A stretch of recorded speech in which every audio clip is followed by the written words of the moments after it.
Bonjour à tous, ici l'Observateur. Aujourd'hui, je souhaitais vous parler des relations hommes-femmes et plus particulièrement du célibat. Le célibat qui est en train de devenir un mal chronique dans nos sociétés. Pourquoi je dis chronique? Eh bien parce que dans la majorité des cas, il n'est pas choisi. Beaucoup de femmes disent ne pas arriver à trouver d'hommes, ou se demandent tout simplement où sont passés les hommes, et beaucoup d'hommes trouvent les femmes difficiles, peu accessibles. D'où vient ce mal et pourquoi cela arrive maintenant? Pourquoi la question ne se posait pas il y a 30 ou 40 ans? Eh bien, je vais tenter de vous expliquer et de vous convaincre des raisons de ce mal, et je dis encore mal parce qu'il n'est pas choisi, il est subi, et pourquoi cela ira en grandissant. Et comment le seul moyen d'en sortir est d'en prendre conscience et de comprendre ce qui se passe. Tout d'abord, un petit rappel historique. Il faut savoir que l'homme et la femme vivaient dans de petites tribus. Les grandes cités, les grandes villes, comme on les connaît aujourd'hui, n'existent que depuis 200 ans pour la majorité des villes, ou en évacuant les exceptions des empires et des grandes civilisations comme Rome, l'Égypte, ou encore Athènes. La majorité des villes européennes étaient constituées, ou la majorité des territoires européens, parce qu'il n'y avait pas encore de villes ou de pays, la majorité des territoires étaient constitués de petites tribus. Comment fonctionnait une tribu?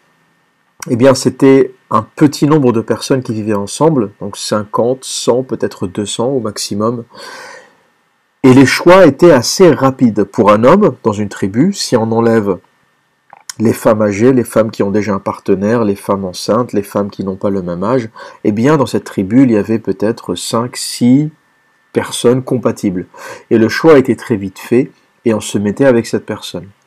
Et ce qui limitait et ce qui faisait durer la relation et limiter la tromperie, l'adultère, etc., eh bien, c'était tout simplement la réputation. Dans une tribu de 50 personnes, on ne peut pas se comporter comme dans une ville de 2 millions d'habitants. Il n'y a pas d'anonymat et l'adultère pouvait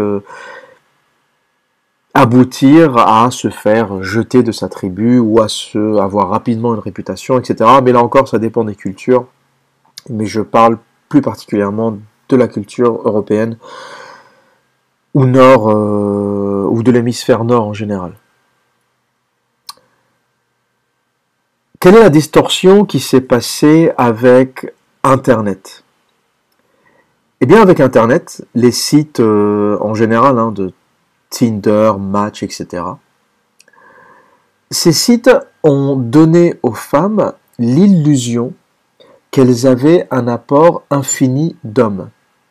C'est-à-dire que quand vous avez Tinder et quand vous êtes une femme, vous avez constamment des hommes qui vous like.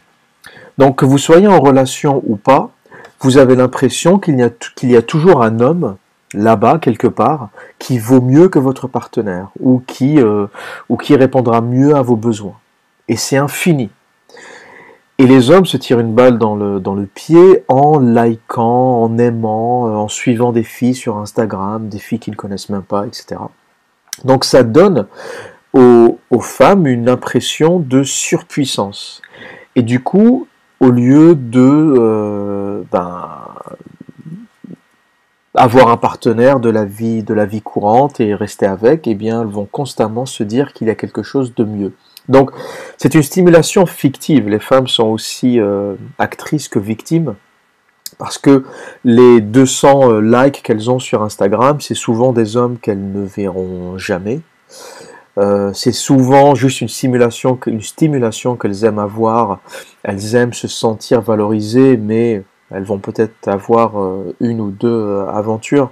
Mais le but, beaucoup de femmes sont sur Tinder, du moins celles que je connais, pour avoir cette validation et cette estime de soi dopée par une dizaine ou une centaine d'hommes qui passent leur temps à vous envoyer des messages et à vous liker. Cela rend les femmes dans la vie quotidienne beaucoup plus exigeantes. parce que quand un homme les approche, elles ont constamment à l'esprit ces 100 autres likes ou ces 100 hommes qui l'harcèlent constamment et qui dopent sa valeur. Mais sa valeur est fictivement dopée. Parce que les hommes de valeur, donc les 10% d'hommes alpha dans les sociétés, en général, c'est 20% des hommes qui couchent avec 80% des femmes. C'est les hommes alpha qui sont physiquement attirants, qui ont des salaires à 6 chiffres, hein, donc au-delà de 100 000 euros annuels, qui ont du succès dans leur vie, qui font du sport, etc. Et c'est ces hommes-là que les femmes veulent. Sauf que ces hommes-là, en général, ils sont ou pris jeunes, donc ils rencontrent leur compagne à l'université ou dans leur lieu de travail quand ils sont encore jeunes, avant d'avoir du succès, et ils se marient et ils deviennent riches au moment où ils sont déjà avec cette femme, ou eh bien c'est ce qu'on appelle en anglais des players. Donc ils vont, quand on a un statut pareil, pourquoi se mettre avec une femme qui va, après l'âge de 30 ans ou de 40 ans, prendre du poids et se dégrader, alors que quand on est une rockstar ou un alpha, parmi les 10% d'alpha male ou d'hommes alpha dans une société, on peut sortir toutes les semaines avec une jeune fille de 20 ans, pourquoi aller se caser avec une seule femme?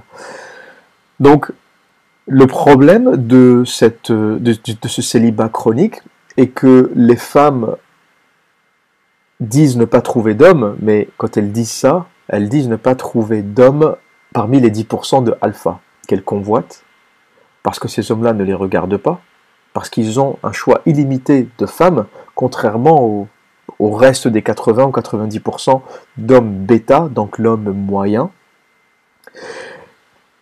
Et les hommes, donc où ils sont dans la catégorie alpha, et là ils n'ont pas vraiment de problème de compagne ou de célibat, parce que ou ils sont déjà avec quelqu'un, ou c'est des players, c'est des joueurs, et c'est un choix, et ils ne se mettront jamais avec quelqu'un. Les hommes bêta sont en compétition avec...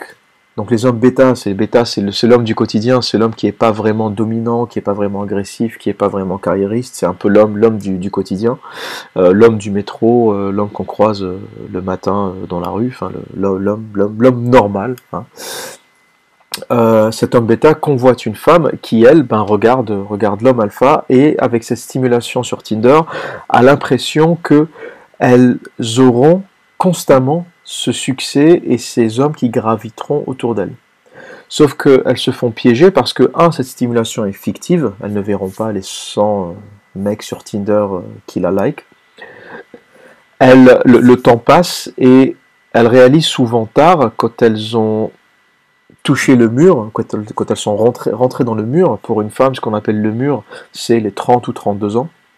Où la fertilité baisse, le métabolisme est plus lent, on commence à avoir du gras, on n'est plus en sang, une femme sent dans son corps qu'elle n'est plus dans sa vingtaine et qu'elle ne brûle plus des graisses aussi rapidement, la peau n'est plus aussi tonifiée, et c'est plus visible chez une femme que chez un homme. Un homme qui s'entretient peut être en très très bonne forme jusqu'à l'âge de 50 ans, il n'y a qu'à regarder des bodybuilders de 50 ans qui ont des corps absolument de malades. Par contre, les femmes sont moins gâtées. Hein. En général, on dit un homme vieillit comme du vin, une femme vieillit comme du lait. Et une femme à 50 ans, elle aura beau faire du sport, faire de la chirurgie esthétique, son métabolisme vieillira plus rapidement. Sa fertilité baissera plus rapidement, contrairement à un homme qui est fertile jusqu'à sa mort. Ces femmes touchent le mur et à 30 ans, 35 ans, eh bien, elles se rabattent sur les bêta males, les hommes du quotidien, parce qu'elles ont réalisé que cette course vers l'alpha male, si elles ont eu de la chance, elles l'ont rencontré et elles l'ont gardé, mais si elles n'ont pas eu cette chance, eh bien, elles se rabattent sur ce qu'elles peuvent trouver. Donc, toute cette distorsion fait que on est aujourd'hui dans des cités avec des centaines de milliers, des millions d'hommes et de femmes tristes, dans une misère sexuelle pas possible, parce que ils sont stimulés par Internet, par des choses complètement fictives. Donc les femmes sont stimulées par l'attention d'hommes qu'elles ne rencontreront jamais. mais qui leur apporte un réconfort en voyant tous ces likes et ces petits boutons rouges qui poussent sur leur téléphone et qui leur montrent que un tel a liké, voilà, comme sur cette photo, You and Alison have liked each other, avec l'accent c'est You and Alison have liked each other.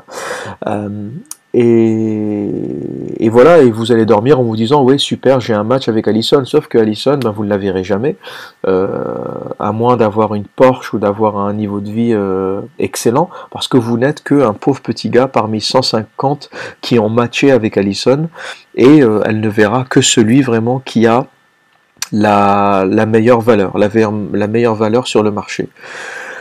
Donc voilà, je pense pas qu'on en sortira. Il faut juste en prendre conscience. En fait, le jeu est truqué. Le jeu malheureusement est complètement truqué. Et ben ces femmes et ces hommes, mais surtout ces femmes, se réveilleront, comme beaucoup de féministes aujourd'hui, à 50 ans, célibataires, sans enfants, et elles se diront que finalement le féminisme a été une grosse connerie parce que finalement entre la mère de famille du sud de l'Italie ou du sud de l'Espagne, avec son mari qui était un peu macho, mais finalement à 60 ou à 70 ans, elle est entourée de sa famille avec ses enfants qui courent autour d'elle, ses petits-enfants, un toit sur sa tête, sa maison, et son mari qui est toujours là. Ou une femme libérée qui a travaillé toute sa vie, qui a fait Sex and the City, qui a eu une jeunesse glorieuse, mais qui se retrouve à 60 ans seule dans une maison de retraite, cassée, sans enfants, sans petits-enfants. Est-ce que ça vaut vraiment le prix du féminisme et de la libération, cette solitude du vieillage et cette misère du vieillage? Ça, c'est un mouvement qui arrive en France et je ferai une vidéo sur cela. Ça a commencé aux États-Unis de façon très très forte et en Australie et au Canada. En France, tout arrive avec 10 ans de retard, donc si vous voulez savoir ce qui se passe en France, regardez ce qui se passe aux États-Unis et ça arrivera dans 10-20 ans en France. Donc des mouvements antiféministes, des mouvements pour les droits des hommes, d'autres mouvements qui s'appellent les MGTOW, qui sont Men Going Their Own Way, donc des hommes qui délaissent complètement les femmes parce qu'ils sont fatigués, parce que c'est trop de challenge, parce que c'est trop d'argent, c'est juste trop compliqué, et qui se concentrent sur leur carrière, sur leur vie, et qui ont complètement abandonné l'idée de vivre avec une femme. Et ce qui se passe de l'autre côté, eh bien beaucoup de femmes commencent à revenir en arrière sur ces idées du féminisme, et beaucoup de femmes commencent à dire peut-être qu'on s'est trompé, et peut-être que la façon dont vivaient nos grands-parents, nos arrière-grands-parents, cette façon de vivre qui a été conditionnée par des centaines de milliers d'années d'évolution n'était peut-être pas si mal que ça. Elle n'était pas parfaite, mais est-ce que aujourd'hui une femme est plus heureuse que sa mère ou que sa grand-mère ou que son arrière-grand-mère quand elle regarde les photos de la maison, des enfants, du jardin, de cette vie de famille, des dîners du dimanche, des déjeuners du dimanche? Est-ce qu'aujourd'hui une femme seule qui mange un pot de glace devant la télé le dimanche après-midi, qui est féministe et qui a réussi dans sa carrière, est plus heureuse que sa mère ou sa grand-mère? Voilà, n'hésitez pas à me laisser un commentaire, n'hésitez pas à me dire si vous avez des idées de vidéos que vous voulez que je traite ou des sujets que vous voulez que je traite. Si vous voulez vous abonner, c'est très simple, cliquez sur le lien en bas de cette vidéo ou bien sur le petit cercle qui s'affiche dans les 20 dernières secondes de cette vidéo. Que dire de plus? Eh bien, d'ici là, prenez soin de vous et à très bientôt.